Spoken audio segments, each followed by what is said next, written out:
Okay तो बच्चों आज हम बात करेंगे यहाँ पर नेस्टेड लूप। देखिए नेस्टेड टर्म हमने पहले भी पढ़ी थी जब हमने इफ स्टेटमेंट की बात की थी, तो मैंने आपसे कहा था कि इफ स्टेटमेंट हमारे 4 टाइप के होते हैं, simple if statement, if else statement, if elif ladder और nested if statement.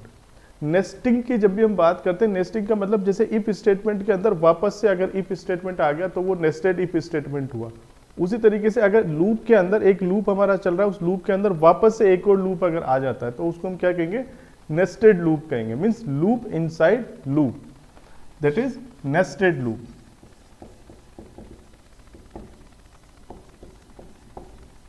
Loop inside loop. अब ये ऐसा भी हो सकता है कि फॉर लूप के अंदर फिर से फॉर लूप आ जाए, या वाइल के अंदर फिर से वाइल लूप आ जाए, फॉर के अंदर वाइल आ जाए, वाइल के अंदर फॉर आ जाए, कैसा भी परमिटेशन कॉम्बिनेशन हो सकता है। अगर लूप के अंदर फिर से लूप आ रहा है तो उसको हम नेस्टेड लूपिंग कहेंगे। और नेस्टेड लूपिंग की हमको कई बार रिक्वायरमेंट पड़ती है। जैसे एक एग्जाम्पल मैं यहाँ पर लेता हूँ नेस्टेड लूपिंग का, और फिर हम उसका कुछ प्रैक्टिस भी करके देखेंगे, 2-3 क्वेश्चन भी लेंगे। हालांकि ये हमारे सिलेबस में अभी नहीं मेंशन है, इस साल अभी सिलेबस में इसको मेंशन नहीं किया है, सिंपल फॉर लूप को मेंशन किया है, लेकिन प्रोग्रामिंग लिहाज से इसको सीखना बहुत जरूरी है। So let's take an example. What is nested looping? So suppose मैं यहां पर एक फॉर लूप ले रहा हूं, for I in range 1,11। Okay, for I in range 1,11। So this is a for loop, और यहां पर जो आई होगा वो कहां से कहां तक मूव करेगा मेरा, 1 से लेके 10 तक। मतलब ये जो लूप है ये मेरा इंक्रीजिंग ऑर्डर में चलेगा और 1 से लेके 10 तक चलेगा, 10 बार ये लूप चलेगा और आई की वैल्यू 1 से लेके 10 रहेगी। इसी की नेस्टिंग में मैं एक और लूप यहां पर यूज कर रहा हूं, suppose for J in range 1,11। सो देखिए इस तरीके का जब भी कुछ कंसेप्ट रहेगा, देखिए फॉर लूप है ये, और इसके अंदर देखिए इसी के आइडेंटिफिकेशन में एक और लूप यहां पर आ रहा है। दैट सिंपली मींस ये यहां पर क्या हो रहा है, नेस्टेड लूप हो रहा है। लूप के अंदर फिर से यहां पर लूप आ रहा है। This is a concept of nesting. और अगर फिर इस लूप के आइडेंटिफिकेशन की बात करेंगे थोड़ा सा अंदर, तो सपोज मैं यहां पर कर रहा हूं प्रिंट, कुछ भी प्रिंट करवा रहा हूं, सपोज मैं प्रिंट करवा रहा हूं यहां पर जे को, ठीक है, और इसको मैं एक ही लाइन में प्रिंट करवा देता हूं, जे कोमा एंड इक्वल टू, यहां पर सिंगल कोट दे देता हूं ताकि एक ही लाइन में मेरे पास ये प्रिंट हो। और यहां पर मैं लिखता हूं प्रिंट आई, और यहां पर मैं सिंपल ऐसे ही लिखता हूं। अब इसका आउटपुट पता करने की कोशिश करते हैं। देखिए ध्यान से समझना, नेस्टेड लूपिंग थोड़ी सी कॉम्प्लिकेटेड होती है। तो ये जो लूप है मेरा, इसको मैं कहूंगा outer loop. Which loop? This is a outer loop. और इस लूप के अंदर एक और लूप है, तो इस लूप को मैं कहूंगा inner loop. Okay, this is outer loop and this is inner loop. अब देखिए ये जो लूप है, बाहर वाला लूप जो है, इस पूरे लूप के लिए ये जो इसके अंदर इस आइडेंटिफिकेशन पे जितना भी मैटर है, मतलब यहां से लेके यहां तक का पूरा कंप्लीट, ये इसका जो कोड है, ये जो पूरा कोड है, ये कितनी बार एग्जीक्यूट होगा, 10 टाइम्स होगा। क्योंकि ऊपर वाला जो लूप है, आई की वैल्यू क्या चलेगी यहाँ पर 1 से लेके 10, मतलब इसके अंदर जितना भी स्टेटमेंट लिखा हुआ है जो सेम आइडेंटिफिकेशन पे इसके अंदर है, ये पूरा जो कोड है ये 10 टाइम्स एग्जीक्यूट होगा। Is it clear? ठीक है। अब जब ऊपर वाला कोड हमारा, मतलब ऊपर वाला लूप 10 टाइम्स एग्जीक्यूट होगा, अब इसके अंदर की बात करते हैं, तो इसके अंदर हम देखेंगे कि एक और लूप आ रहा है, और इस लूप का कोड है ये, इस लूप का कोड है ये। तो ये जो कोड है, ये चूंकि इस लूप के अंदर आ रहा है, तो मतलब ये जो कोड होगा ये भी मेरा 10 टाइम्स एग्जीक्यूट होगा, क्योंकि जे लूप यहां पर चल रहा है 10 टाइम्स, तो ये जो लाइन है ये भी 10 टाइम्स एग्जीक्यूट होगी। और ये जो लाइन है, ये चूंकि ये लाइन इस फॉर लूप के अंदर है, इस जे वाले लूप के अंदर नहीं है, ये जो लाइन है ये ऊपर वाले फॉर लूप के अंदर है, तो ये लाइन 10 टाइम्स एग्जीक्यूट होगी, क्योंकि आउटर लूप मेरा 10 टाइम्स एग्जीक्यूट होगा। कुछ समझ में आया? तो अब यहां पर पॉइंट की बात यह है कि ये जो पूरा कोड है ये 10 टाइम्स चलेगा, और ये जो अंदर वाला कोड है ये चूंकि इस लूप के अंदर है तो ये 10 टाइम्स चलेगा। तो ये अंदर वाला जो लूप है, ये अंदर वाला लूप खुद 10 बार चलेगा। तो ये मुझे ये बताइए कि ये जो प्रिंट जे का जो हम कर रहे हैं, प्रिंट जे जो हम कर रहे हैं, ये स्टेटमेंट कितनी बार एग्जीक्यूट होगा और ये स्टेटमेंट कितनी बार एग्जीक्यूट होगा? कितनी बार कंपाइलर प्रिंट जे करेगा और कितनी बार कंपाइलर प्रिंट आई करेगा? 10 into 10। हाँ 10 into 10 टाइम्स चलेगा, वेरी गुड, 10 into 10 टाइम्स चलेगा, मतलब 100 टाइम्स चलेगा। तो देखिए ये जो लूप है, ये अंदर वाला जो लूप है, ये लूप हमारा 10 बार चलेगा, क्योंकि बाहर वाला लूप 10 बार चल रहा है, मतलब ये इस अंदर वाले लूप को 10 बार चलाएगा। और जब भी ये लूप चलेगा तो ये प्रिंट करेगा, मतलब ये लूप खुद जब एक बार चलेगा, बाहर वाला लूप जब एक बार चलेगा तो ये 10 बार चलेगा, जब ये फिर दोबारा चलेगा तो फिर ये 10 बार चलेगा। मतलब हर आई की वैल्यू के लिए जे लूप हमारा 10 बार चलेगा, और आई की वैल्यू यहाँ पर 10 होगी, मतलब 10 टाइम्स आई की वैल्यू आएगी, तो जे वाला लूप भी मेरा 10 टाइम्स एग्जीक्यूट होगा। चलिए इसको स्टेप बाय स्टेप मैं आपको समझा देता हूँ। ये तो कॉमन लॉजिक मैंने यहाँ पर बताया था, इसको जस्ट हम पूरे अच्छे से एक्सप्लेन कर लेते। तो देखिए सबसे पहले क्या होगा, इसकी एग्जीक्यूशन को समझते हैं। सबसे पहले आई की वैल्यू क्या होगी, मेरे पास 1 होगी। ऊपर वाले लूप में आई की वैल्यू कितनी होगी, मेरे पास 1 होगी। आई की वैल्यू 1 के लिए जो हमारा इंटरप्रीटर है, जो हमारा कंट्रोल है, वो अंदर आएगा और देखेगा कि वापस से एक नया लूप स्टार्ट हो रहा है, तो जे की वैल्यू को इनिशियलाइज करेगा 1 से, और जे की वैल्यू 1 होगी। जे की वैल्यू 1 होने से इसके अंदर आएगा, क्या करेगा, प्रिंट करेगा जे को। तो अगर मैं यहाँ पर आउटपुट देखूँ इसका कि इसका क्या आउटपुट होगा, तो जे को प्रिंट करेगा। तो जे की वैल्यू क्या होगी, यहाँ पर 1 होगी, मतलब 1 प्रिंट हो जाएगा। फिर उसके बाद चूंकि ये अंदर वाला लूप है, तो पहले ये कंप्लीट होगा, तो जे की वैल्यू फिर कितनी हो जाएगी, 2 हो जाएगी। फिर जे की वैल्यू 2 हो जाएगी, फिर अंदर आएगा 2 को प्रिंट कर देगा। अब चूंकि मैंने एंड लगाया है, तो मतलब ये इसी के साथ 2 को यहाँ पर प्रिंट करेगा। फिर जे की वैल्यू कितनी हो जाएगी, 3 हो जाएगी, और फिर से 3 को प्रिंट करेगा। इस तरीके से जे जो है वो पूरा एग्जीक्यूट हो जाएगा। आई की वैल्यू 1 के लिए जे की वैल्यू पूरी 1 से लेकर 10 हो जाएगी, और जो चूंकि हम जे को प्रिंट कर रहे हैं, तो 1 से लेकर 10 तक यहाँ पर प्रिंट हो जाएगा। जब ये पूरा कोड कंप्लीट होगा, मतलब 10 बार ये पूरा कोड एग्जीक्यूट हो चुका है, तो मेरे को क्या प्रिंट करना है, आई को प्रिंट करना है। तो आई प्रिंट हो जाएगा। अब चूंकि यहाँ पर प्रिंट आई मैंने लिखा है, तो लाइन चेंज होगी, सिंपल सी बात, ठीक है। लेकिन लाइन चेंज प्रिंट करने के बाद होगी। तो प्रिंट कर देगा यहाँ पर आई, तो आई की वैल्यू यहाँ पर 1, और लाइन चेंज हो जाएगी। मतलब नया जब कोई प्रिंट स्टेटमेंट आएगा तो वो नई लाइन में आएगा। तो ये लाइन एग्जीक्यूट हो गई, यहाँ पर प्रिंट हो जाएगा 1, तो फिर ये ऊपर जाएगा और आई की वैल्यू चेंज करेगा। आई की वैल्यू हो जाएगी अब 2। अब आई की वैल्यू 2 होने पर वापस से ये लूप, वापस जे हमारा 1 से स्टार्ट होगा, वापस से इनिशियलाइज हो जाएगा। जे इक्वल टू 1, फिर 2 3 4 5 6 7 8 9 10। वापस से ये आई की वैल्यू 2 के लिए वापस से ये 10 टाइम्स एग्जीक्यूट होगा, मतलब वापस 1 2 3 4 5 6 7 8 9 10, और आई की वैल्यू प्रिंट होगी मतलब 2, और फिर लाइन चेंज हो जाएगी। तो फिर आई की वैल्यू हो जाएगी 3, फिर आई की वैल्यू 3 के लिए फिर ये 10 टाइम चलेगा, फिर यहाँ पर 3 आएगा, तो वापस सेम कोड आएगा, यहाँ पर 3 आएगा, फिर सेम कोड आएगा, यहाँ पर 4 आएगा। इस तरीके से ये कहाँ तक चलेगा, आई की वैल्यू 10 तक चलेगा। इस तरीके का कुछ पैटर्न यहाँ पर प्रिंट होगा।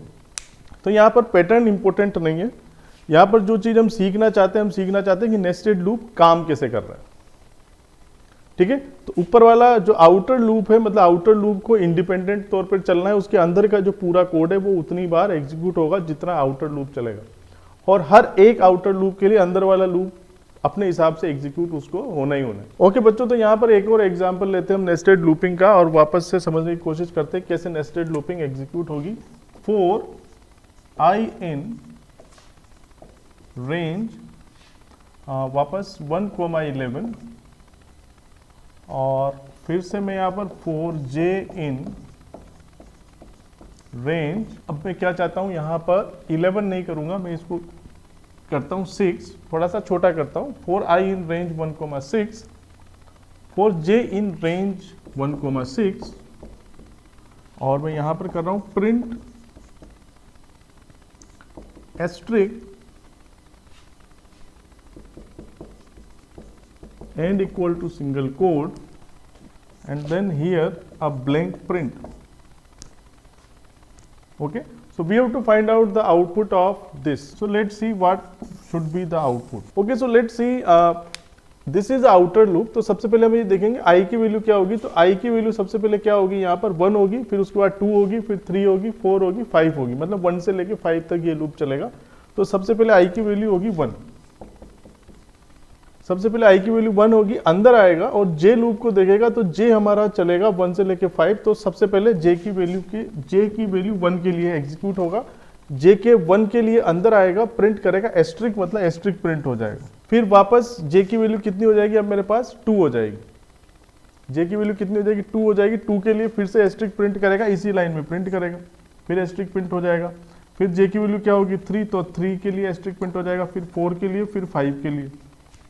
बात समझ में आई। 5 एस्ट्रिक प्रिंट हो जाएंगे और सारे एक ही लाइन में प्रिंट होंगे, क्योंकि एंड इक्वल टू यहाँ पर सिंगल कोट डबल कोट दिया हुआ है, क्योंकि उसको उसी लाइन में प्रिंट होना है। बात समझ में आ गई। तो आई की वैल्यू 1 है और जे की वैल्यू आई के लिए 1 के लिए जे की वैल्यू 1 2 3 4 5 एग्जीक्यूट हो गई। 1 2 3 4 5 के लिए यहाँ पर 5 एस्ट्रिक आ गए। अब ये लूप यहाँ पर खत्म हुआ है। खत्म हुआ है तो नीचे आएगा प्रिंट और यहाँ पर ब्लैंक ब्रैकेट लगाएं, मतलब ये प्रिंट खाली लाइन चेंज करने का काम करेगा, कुछ प्रिंट नहीं करेगा, मतलब ये लाइन चेंज कर देगा। अब आई की वैल्यू कितनी हो गई, ऊपर जाएगा। आई की वैल्यू अब कितनी हो गई, 2 हो गई। यहां से वापस ऊपर गया, अब आई की वैल्यू कितनी होगी, मेरे पास 2 हो गई। तो वापस अंदर आएगा। जे की वैल्यू वापस क्या चलेगी, जे की वैल्यू वापस से 1 2 3 4 5 चलेगी। जे वापस 1 से स्टार्ट होगा और 1 2 3 4 5 के लिए वापस से अब 5 एस्ट्रिक प्रिंट कर देगा। समझ में आई बात। फिर आई की वैल्यू हो जाएगी 3, फिर 3 के लिए फिर से यहाँ पर 5 एस्ट्रिक आएंगे, फिर 4 के लिए 5 एस्ट्रिक आएंगे और फिर 5 के लिए 5 एस्ट्रिक आएंगे। तो ये पैटर्न हमको इस कोड से मिलेगा। अब थोड़ा सा इसमें समझने की कोशिश कीजिए। अभी तो हमारे पास कोड था और उस कोड से हमने आउटपुट निकाला है। अगर हमको क्वेश्चन ऐसा दिया जाए, write Python code to print the following pattern using the nested loop, अगर ये पैटर्न दिया जाए और हमको ये कोड लिखना हो तो हम कैसे लिखेंगे।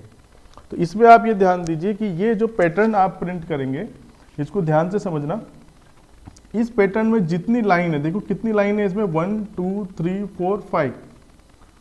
एक्चुअल में जो लाइन को जो लूप कंट्रोल कर रहा है वो लाइन, क्योंकि लाइन मेरी किस में लिखी हुई है, ये प्रिंट जो ब्लैंक ब्रैकेट दी है ये मेरा लाइन है, इसी से लाइन चेंज हो रही है। और ये किस लूप के अंदर है, ये आउटर लूप के अंदर है। तो आपको क्या करना है, पहले आपको पैटर्न देखना है कि क्या पैटर्न हमको प्रिंट करना है और उस पैटर्न में कितनी लाइन है। उसमें जितनी भी लाइन हो, आउटर लूप को आप उतनी बार चला दीजिए और लूप को आप 1 से स्टार्ट कीजिए ताकि उसको समझने में आसानी रहेगी। अगर आप सिंपल यहाँ पर रेंज 5 कर देंगे तो वो 0 to 4 चलेगा, मतलब 0 से स्टार्ट होगा तो अच्छे से वो चले। और 1 से चूंकि हमको समझने में कैलकुलेशन में आसानी होती है, इसलिए 1 से स्टार्ट करेंगे। So for I in range 1,5, क्योंकि इसमें 5 lines, that's why. So outer loop जो हमारा कंट्रोल कर रहा है वो किसको कंट्रोल कर रहा है, नंबर ऑफ लाइन्स को, ठीक है। फिर उसके बाद आप देखिए कि हर लाइन में क्या करना है। हर लाइन में मुझे एस्ट्रिक प्रिंट करना है। और कितने एस्ट्रिक प्रिंट करने, पहली लाइन में भी 5 करने, दूसरी लाइन में भी 5 करने, तीसरी लाइन में भी 5 करने, फोर्थ में भी 5 करने, फिफ्थ में भी 5 करने, मतलब हर लाइन में आपको फिक्स 5 एस्ट्रिक ही प्रिंट करने। तो हमको क्या प्रिंट करना है, एस्ट्रिक प्रिंट करना है और एक साथ प्रिंट करना है। तो प्रिंट एस्ट्रिक और एंड इक्वल टू दिस। और कितनी बार प्रिंट करना है, 5 एस्ट्रिक प्रिंट करने, बिल्कुल फिक्स प्रिंट करना है। तो एक लूप लगाया फॉर जे इन रेंज 1,6, तो 5 बार चलेगा, 5 एस्ट्रिक उस लाइन में प्रिंट करता रहेगा। इस तरीके से इस कोड को लेके आप, इस आउटपुट को लेके इस तरीके का कोड इसमें बनेगा। अगर मैं थोड़ा सा इसमें वेरिएशन करूं, इसी को हम समझते हैं, तो ये कोड होगा, इसका ये आउटपुट होगा। अगर प्रोग्राम थोड़ा सा रिवर्स होगा तो हम कैसे करेंगे, स्क्रीनशॉट इसका आप लीजिए। Write Python code to print the following pattern. अब हमको पैटर्न दिया हुआ है, और उसका हमको पाइथन कोड लिखना है। तो सपोज पैटर्न है ये asterisk asterisk asterisk asterisk asterisk asterisk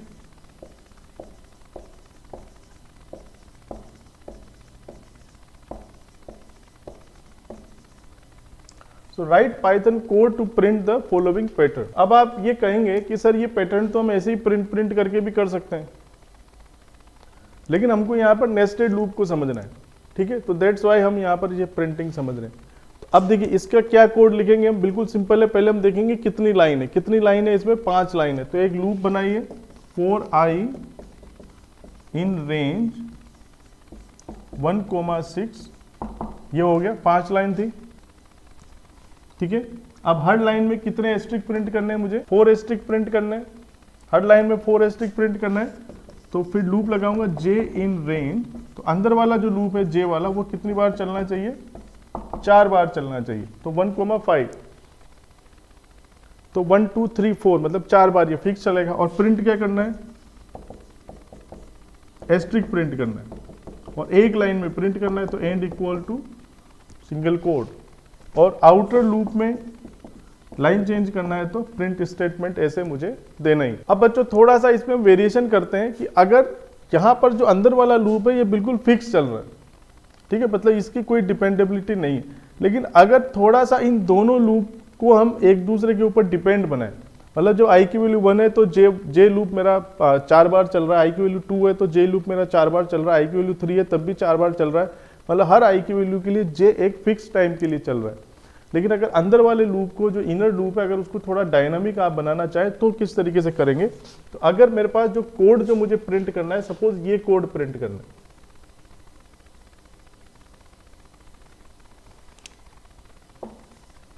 अब सपोज मुझे ये कोड प्रिंट करना है। Total number of lines are 5. In the first line we have to print the 1 asterisk. In the second line we have to print the double asterisk. In the third line we have to print the 3 asterisk. In the fourth line we have to print the 4 asterisk. In the fifth line we have to print the 5 asterisk. How we can print this pattern? Now remember thing that outer loop कितनी बार execute होना चाहिए? जितनी उसके अंदर line होगी। Simple सा logic है। तो आउटर लूप कितनी बार चलेगा? जितनी लाइन होगी। तो कितनी लाइन है इसके अंदर? 5 लाइन है। तो सिंपल क्या करूंगा, फॉर i इन रेंज 1, तो 1 to 5 मेरा लूप चल गया। अब यहां पर दिक्कत यह है कि जो j वाला लूप है, वो j वाला लूप जब i की वैल्यू 1 हो, जब i की वैल्यू 1 हो तो j लूप मेरे पास सिर्फ 1 टाइम चलना चाहिए। जब i की वैल्यू 2 हो तो j लूप 2 बार चलना चाहिए, मतलब 1 और 2। जब i की वैल्यू 3 हो तो j लूप 3 बार चलना चाहिए, 1 2 3। तो j लूप कितनी बार चलना चाहिए ये कौन डिसाइड कर रहा है? देखिए 1 से स्टार्ट होगा, कहां तक चल रहा है ये? 5 तक चल रहा है। तो अब मुझे चाहिए कहां तक चले, मतलब यहां पर कुछ चेंज करना पड़ेगा। By default j in range 1, तो 1 से स्टार्ट होगा, कहां तक चलेगा ये डिसाइड करता है यहां का नंबर। तो इसको कहां तक चलाना है मुझे? जब i की वैल्यू 1 है तो 1 टाइम चले, i की वैल्यू 2 है तो 2 टाइम चले। तो मतलब ये जो वैल्यू है ये डिपेंड करेगी किसके ऊपर? i की वैल्यू के ऊपर। तो अगर मैं यहां पर i लिख दूंगा तो ये मेरा चलेगा 1 से लेके i-1 तक, राइट? 1 से लेके i-1 तक। तो i की वैल्यू जब 1 होगी तो 1,0 यहां पर आएगा।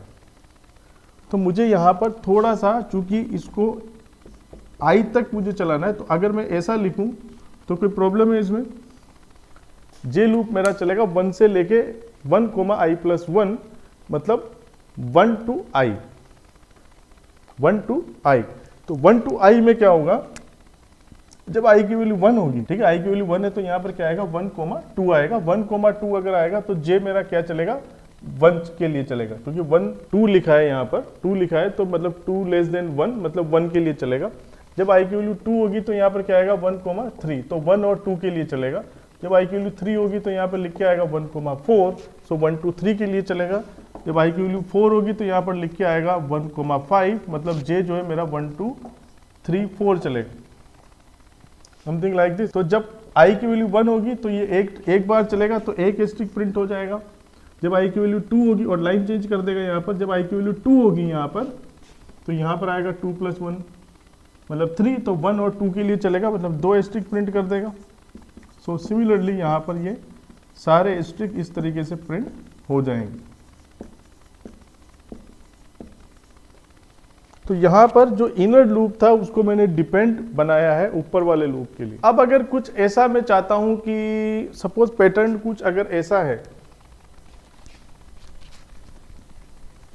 एक एस्ट्रिक है, फिर उसके बाद 3 एस्ट्रिक है, फिर उसके बाद 5 एस्ट्रिक है, फिर उसके बाद 7 एस्ट्रिक है, फिर उसके बाद 9 एस्ट्रिक है, या चलो इतना ही रहने देते हैं। इसका लॉजिक मुझे बनाना है।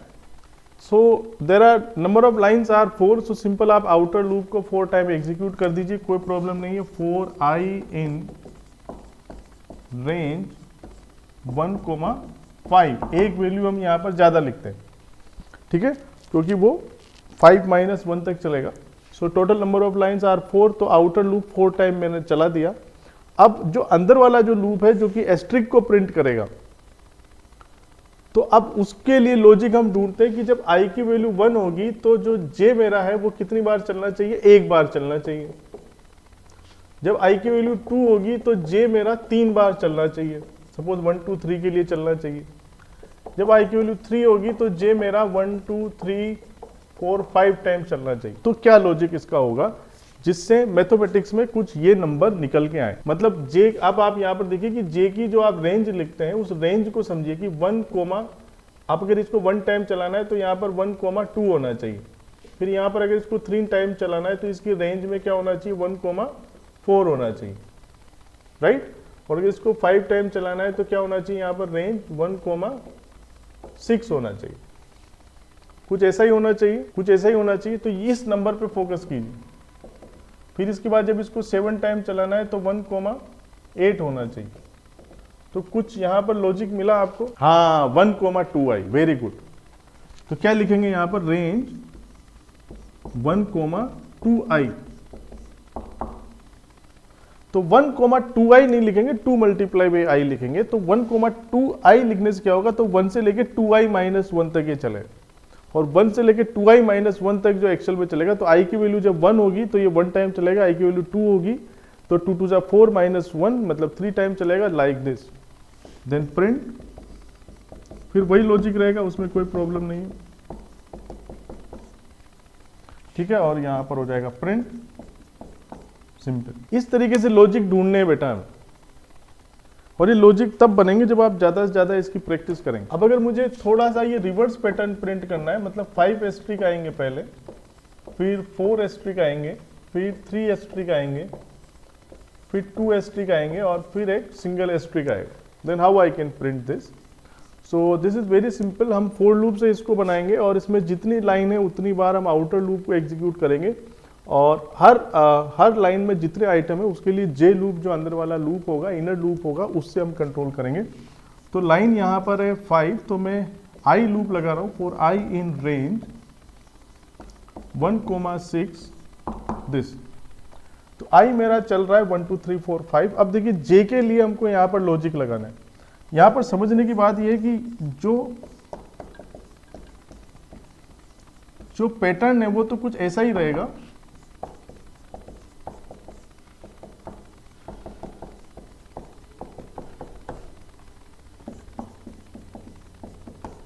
बस जो भी होगा वो यहीं पर ही होगा, ठीक है। अब यहां पर क्या होगा, इसके लिए हम यहां पर लॉजिक लगाते हैं।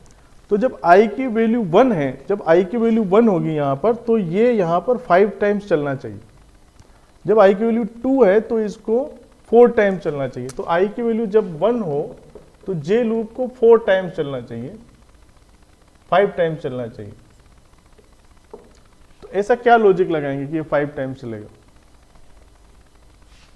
जब i की वैल्यू 2 है तो j को यहां पर 4 टाइम्स चलना चाहिए, i की वैल्यू 3 है तो j को 3 टाइम्स चलना चाहिए। क्या लॉजिक होना चाहिए, ओके। इसमें हम थोड़ा सा क्या कर सकते हैं कि जब i की वैल्यू 1 के लिए j को 5 टाइम चलाना है, 2 के लिए 4 टाइम चलाना है, तो आप देखिए कि j यहाँ पर डिक्रीज हो रहा है, i तो यहाँ पर इंक्रीज हो रहा है, j यहाँ पर क्या हो रहा है, डिक्रीज हो रहा है। तो i तो चूंकि इंक्रीज हो रहा है क्योंकि इंक्रीजिंग ऑर्डर में लूप लगा हुआ है, लेकिन j डिक्रीज हो रहा है। तो j डिक्रीज हो रहा है तो सीधा सा मतलब है कि j जो लूप लगेगा वो डिक्रीजिंग ऑर्डर वाला लूप लगेगा, तब जाके आपका लॉजिक यहाँ पर फिट बैठेगा। तो j को मुझे चालू करना है 5 से, मतलब 5 टाइम्स इसको चलाना है। तो 5 से स्टार्ट करूंगा और ये चलता है i+1 तक। मतलब लॉजिक इसका अगर मैं यहाँ पर i लिखूंगा अगर, तो ये चलेगा i+1 तक। तो i की वैल्यू जब 1 होगी तो यहाँ पर आएगा, जब i की वैल्यू 1 होगी तो i+1 तक चलेगा, तो यहाँ पर आएगा 2। तो 5 4 3 2 मतलब 4 बार ही चलेगा। तो मैं यहाँ पर क्या लिखूं, i+1 तक चलेगा। तो मुझे तो एक्चुअली इसको 1 तक चाहिए, जबकि यहाँ पर आ रहा है 2। तो मैं यहाँ पर क्या लिखूं, i-1 अगर लिखूं, और यहाँ पर -1 स्टेपिंग को मैं यूज करता हूं। तो जब मैं यहाँ पर i-1 लिखूंगा तो i-1 प्लस 1 तक चलेगा, मतलब i तक चलेगा। बात समझ में आई? क्योंकि मुझे i तक इसको लेके जाना है। और जब मैं स्टेपिंग -1 करता हूं तो रेंज फंक्शन मेरा क्या करता है, यहां से लेके जो सेकंड आर्गुमेंट आप लिखते हैं स्टार्ट टू स्टॉप +1 तक चलता है। तो स्टॉप +1 तक चलेगा, मतलब i-1 प्लस 1 तक चलेगा, मतलब एक्यूरेटली i तक चलेगा। तो जब i की वैल्यू 1 होगी, तो जब i की वैल्यू 1 होगी तो यहाँ पर क्या निकल के आएगा, रेंज 5, जब 1 वैल्यू होगी तो यहाँ पर क्या होगा 1 - 1 मतलब 0, 0 + 1 मतलब 1, मतलब ये निकल के आएगा। तो ऑब्वियसली ये क्या चलेगा, 5 4 3 2 1 के लिए चलेगा, 5 बार चलेगा, 5 एस्टेरिक यहाँ पर प्रिंट हो जाएंगे। जब i की वैल्यू 2 होगी तो यहाँ पर निकल के आएगा 5, 2, -1, मतलब ये 5 4 3 2 के लिए चलेगा, 4 बार एग्जीक्यूट हो जाएगा। ओके, तो बहुत इंटरेस्टिंग क्वेश्चन अब हम करते हैं जो प्रैक्टिकली भी हमको जिसकी रिक्वायरमेंट होती है। Write Python program to print the sum of following series. Series is this factorial 1 plus factorial 2 plus factorial 3 plus factorial 4 plus factorial 5 up to plus factorial 9 plus factorial 10। ये सीरीज है, इस series का सम करना है। तो देखिए हमने नॉर्मल सीरीज का सम किया था, 1 + 2 + 3 प्लस अप टू 10 तक का सम किया था, तो वो तो सिंपल हो गया था क्योंकि वहां पर नेस्टेड लूपिंग की जरूरत नहीं थी, क्योंकि सारे नंबर मुझे इकट्ठे एक सिंगल लूप से मिल रहे थे और उन सबका मैं इंडिविजुअल सम कर रहा था। लेकिन यहाँ पर जो सम करना है आपको, वो सम भी आपको कैलकुलेट करना पड़ेगा। मतलब फैक्टोरियल पहले कैलकुलेट करेंगे, फिर आपको मिलेगा, फिर आपको सम करना है। बात समझ में आई? तो एक अंदर वाला जो लूप है वो लगाएंगे हम फैक्टोरियल कैलकुलेट करने के, फिर जो वो रिजल्ट देगा फिर उसको मैं जो आउटर लूप होगा उससे मैं कंट्रोल करूंगा। तो अगर मुझे, देखिए इसको समझिए, फैक्टोरियल किसका निकालना है, मुझे फैक्टोरियल निकालना है, पहले 1 का निकालना है, फिर 2 का निकालना है, फिर 3 का निकालना है। तो इसको ऐसे समझिए, फैक्टोरियल का जो प्रोग्राम था वो क्या था, वो था ये फैक्ट = 1, फिर हम एक लूप लगाते थे 4। अब सपोज मुझे जैसे n का फैक्टोरियल निकालना है, तो मैं क्या करता था, 4j सपोज मैं यूज करता हूं, 4j इन रेंज n का फैक्टोरियल निकालना है, तो लूप में चालू करता था 1 से लेके n तक, मुझे उसको मल्टीप्लाई करना होता था। सो 1, n + 1 यहाँ पर यूज करता था मैं, और यहाँ पर मैं लिख देता हूँ फैक्ट = फैक्ट × j। तो ये लूप चलेगा 1 से लेके n तक, और 1 से लेके n तक का जो नंबर्स हैं उनको मल्टीप्लाई करके फाइनली मुझे फैक्ट देता है। तो इस फैक्ट, जब इस लूप के बाहर आएंगे तो फैक्ट के अंदर एक्चुअल फैक्टोरियल होगा। तो ये n का फैक्टोरियल निकालना है। लेकिन ये जो काम है, ये पूरा काम मुझे किसके लिए करना है, हर नंबर के लिए करना है। मतलब 1 से लेके 10 तक के हर नंबर का फैक्टोरियल मुझे निकालना है। मतलब ये पूरा काम मुझे 10 बार करना है, पहले 1 के लिए, फिर 2 के लिए, फिर 3 के लिए, फिर 4 के लिए, समथिंग लाइक दिस। तो पूरा काम मुझे 10 टाइम चलना है। तो इस पूरे को मैं एक और लूप में लेता हूं, फॉर i इन रेंज 1, 11। अब इसको समझिए, this is the magic of nesting. तो ये पूरा काम, अब जब i की वैल्यू 1 होगी तो किसका फैक्टोरियल मिलना चाहिए मुझे, 1 का। तो 1 का मिलना चाहिए, तो मैं यहां पर क्या कर दूं, i कर दूं, यहां पर क्या कर दूं, i कर दूं। तो i की वैल्यू जब 1 होगी तो 1 + 1 मतलब 1 के लिए चलेगा, 1 का फैक्टोरियल आ जाएगा। जब i की वैल्यू 2 होगी तो 1, 2 + 1 मतलब 3, तो 1 और 2, तो 1 2 के लिए चलेगा, समथिंग लाइक दिस। तो 1 से लेके i तक चलेगा, तो i का फैक्टोरियल मुझे यहां से मिल जाएगा, ये मुझे i का फैक्टोरियल देगा। अब उसका इंडिविजुअल मुझे सम करना है, तो मैं सम नाम का वेरिएबल बनाता हूं, जिसको इनिशियलाइज करता हूं ऊपर 0 से, और यहां पर मुझे फैक्टोरियल मिल रहा है, तो मैं क्या कर दूंगा, सम =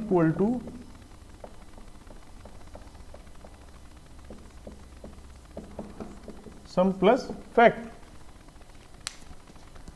तो यहां से जो फैक्टोरियल मिलेगा वो इस सम के अंदर एड अप होता जाएगा। और जब आप इस लूप के बाहर आएंगे यहां पर, तो फाइनली पूरी सीरीज का सम आपके पास होगा, print sum of series is sum. Alignment बहुत इंपॉर्टेंट है बच्चों, यहां पर अलाइनमेंट इज वेरी इंपॉर्टेंट। जो फैक्ट है वो इसके अंदर है, ये मुझे फैक्टोरियल निकाल के दे रहा है, जो मुझे मिल रहा है उसको इंडिविजुअल मुझे सम के अंदर सम अप करना है। फाइनल जो सम निकल के आएगा इस लूप के बाहर वो मैं यहां पर लिखूंगा। This is the magic of nesting. Write a program to print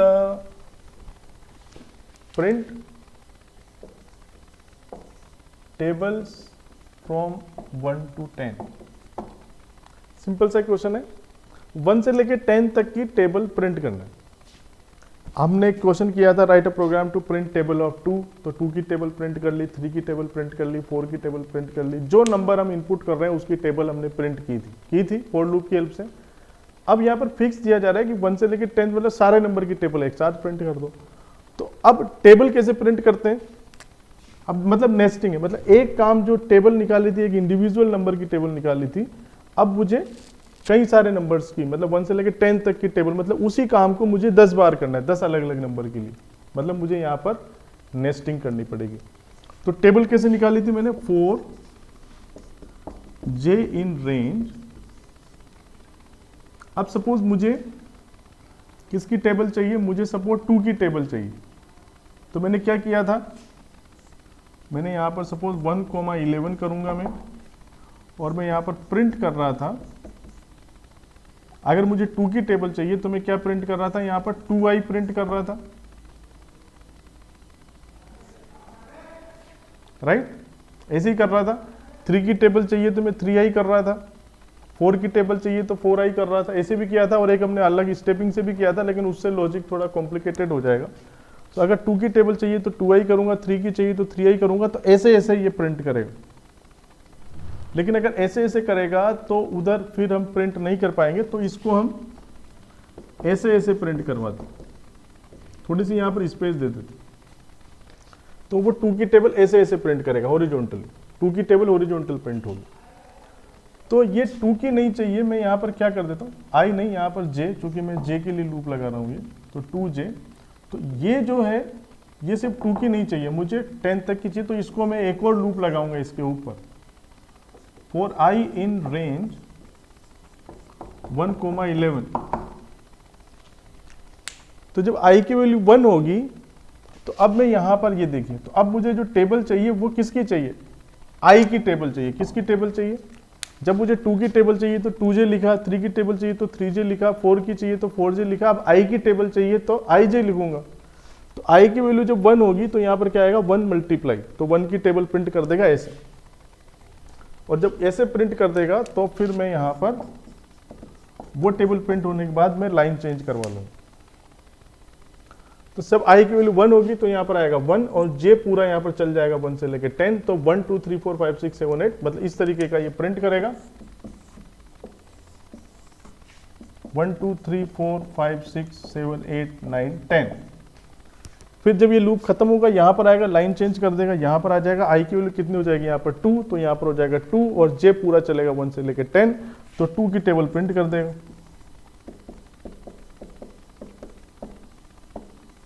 फिर लाइन चेंज कर देगा, फिर 3 की टेबल प्रिंट कर देगा, फिर 4 की कर देगा, फिर 5 की कर देगा, लाइक दिस। समझ में आई ये बात? तो बड़ा इंटरेस्टिंग क्वेश्चन है, इसको चाहे तो हम प्रैक्टिकल करके देख सकते हैं। 1-2 क्वेश्चन मैं आपको प्रैक्टिकल करके बता देता हूँ ताकि सारी चीज क्लियर हो जाएगी। इसका स्क्रीनशॉट आप लीजिए। नेस्टेड लूपिंग में बच्चों बहुत अच्छे लॉजिक लगते हैं और बहुत छोटे कोड्स हैं, बहुत ही स्मॉल कोड से कई बड़े बड़े काम हो जाते हैं। अब देखिए 4 लाइन का कोड था, 4 लाइन के कोड से 1 से लेकर 10 तक की पूरी टेबल हमारी प्रिंट हो रही थी, और जरा से कोड में आप चेंज करेंगे, 1 से लेकर 20 तक चाहिए तो आई वाले लूप को चेंज कर दीजिए तो बहुत बड़ा आउटपुट आपको मिल जाएगा। तो सबसे पहले मैं वही कर लेता हूँ, 1 से लेकर 10 तक की जो टेबल हमें प्रिंट करनी है। तो फॉर लूप लगाएंगे, फॉर आई इन, ये कन्वेक्शन के लिए मैं आई यूज कर रहा हूँ आउटर लूप में, और जे लूप यूज कर रहा हूँ इनर लूप में, और भी नाम यहाँ पर यूज किए जा सकते हैं। तो आउटर लूप को एग्जीक्यूट कर रहा हूँ 1 से लेके 11, फिर जे लूप को एग्जीक्यूट करूंगा फॉर जे इन रेंज। अब देखिए ये चल रहेगा, ये भी 1,11 टाइम ही चलना है, और प्रिंट करूंगा मैं i मल्टीप्लाई बाई जे, और एक ही लाइन में प्रिंट करने के लिए मैं यहाँ पर इस तरीके से कर देता हूँ, और इस अलाइनमेंट में यहाँ पर सिंपल मैं प्रिंट को देता हूँ। ठीक है, तो ये वो कोड था, इस कोड को हम एग्जीक्यूट करते हैं। So let's see, this is the output. Horizontal ये देखिए 1 से लेकर 10 तक नंबर आए, फिर मेरे पास 2 की टेबल आई, पर थोड़ी सी प्रॉब्लम ये है कि ये सही ढंग से नहीं आ पाए, तो यहाँ पर मैं एक स्पेस दे देता हूँ तो बिल्कुल सही अलाइनमेंट पे ही आएंगे। तो देखिए स्पेस देने से मेरे पास सारे नंबर थोड़े से मुझे डिस्टिंग्विश होकर मिल रहे हैं टेबल। और देखिए जरा सा आप चेंज कीजिए इसको, 11 की जगह पर क्या कर दें 21 तक कर दें, तो 1 से लेकर 20 तक की पूरी टेबल्स आपको मिल जाएंगी। ये देखिए ये 1 की टेबल, फिर 2 की टेबल, 3 की टेबल। और इसका मैजिक ये है कि आप हॉरिजॉन्टल टेबल को भी देख सकते हैं या वर्टिकल भी देखेंगे तब भी वही है। देखिए 1 की टेबल है, फिर 2 की टेबल है, फिर 3 की टेबल है, 4 की टेबल है। लाइक इसी तरीके से जो फैक्टोरियल का प्रोग्राम है उसको भी बड़े अच्छे से हम बना सकते हैं। पैटर्न वाले जो क्वेश्चन थे, जैसे 5 लाइन तक मुझे प्रिंट करना है, इसको भी मैं 5 टाइम्स तक चलवाता हूँ यहाँ पर, और मैं यहाँ पर एस्ट्रिक को प्रिंट करता हूँ, इसके बीच में कोई स्पेस नहीं रखता हूँ। तो आउटर लूप मेरा 5 टाइम्स चलेगा, अंदर मतलब 5 लाइन आएगी, सॉरी यहाँ पर मैं 6 करता हूँ ताकि ये 5 टाइम चले। आउटर लूप 5 टाइम चलेगा और हर एक वैल्यू के लिए इनर लूप जो है वो फिक्स 5 टाइम चलेगा। तो सीधे सीधे ये देखिए 5 एस्ट्रिक आए फर्स्ट लाइन में, दूसरी लाइन में 5 एस्ट्रिक, फिर 5 एस्ट्रिक, फिर 5 एस्ट्रिक, 5 एस्ट्रिक, तो 5 लाइन और हर लाइन में 5 एस्ट्रिक कॉन्स्टेंट यहाँ पर आ रहे हैं। अगर मैं यहाँ पर इसको आई कर देता हूँ तो i की वैल्यू 1 होगी तो i -1 तक चलेगा, तो मुझे i तक चलाना है तो मैं इसको i + 1 कर देता हूँ। तो 1 से लेके i तक ये मूव करेगा, तो 1 से लेके i तक चलेगा, मतलब फर्स्ट लाइन में 1 to 1 फर्स्ट, मतलब i की वैल्यू 1 के लिए j लूप 1 टाइम चलेगा, i की वैल्यू 2 के लिए j लूप 3 टाइम चलेगा। तो देखिए ये पैटर्न मुझे यहाँ पर मिलेगा जब मैं यहाँ पर i + 1 कर दूंगा। इसका रिवर्स पैटर्न जब मुझे चाहिए तो मैं इसको 5 से चालू करूँगा और i -1 करूंगा, ताकि क्योंकि i + 1 ये होगा, मतलब i -1 + 1 होगा तो i तक ये मूव करेगा, और इसको -1 में करता हूं तो रिवर्स पैटर्न मुझे यहाँ पर मिलेगा। फैक्टोरियल वाला भी हम कर सकते हैं बड़ी आसानी से।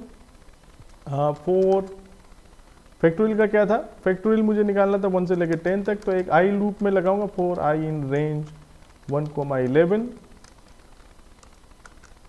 और फिर इसके अंदर मुझे फैक्ट नाम का वेरिएबल लेता हूँ 1, और फिर 4j इन रेंज, और अब चूंकि 1 का फैक्टोरियल निकालना है तो 1 कहाँ तक चलना चाहिए, ये i + 1, ठीक है। तो जब i 1 का निकालेंगे तो 1 टाइम चलेगा, ठीक है, very good. Fact equal to fact plus fact equal to fact multiply by j।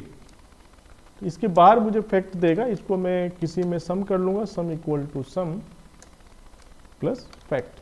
सम यहाँ पर एक कीवर्ड है बच्चों, तो इसका नाम चेंज करना पड़ेगा, या फिर s को आप कैपिटल रख लीजिए तो कोई प्रॉब्लम नहीं है। देखिए ये स्पेशल चीज मिली है, और सम को मुझे इनिशलाइज करना पड़ेगा ऊपर सम इक्वल टू 0, तो sum equal to sum plus fact, और इस लूप के बाहर मैं प्रिंट करा लूंगा, प्रिंट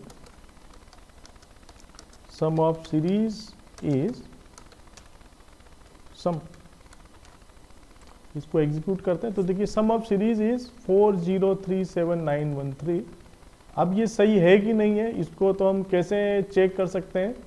आप चाहे तो इस प्रिंट को हर इसको लूप के अंदर दे देते हैं ताकि स्टेप बाय स्टेप मुझे इसका सॉल्यूशन मिलेगा।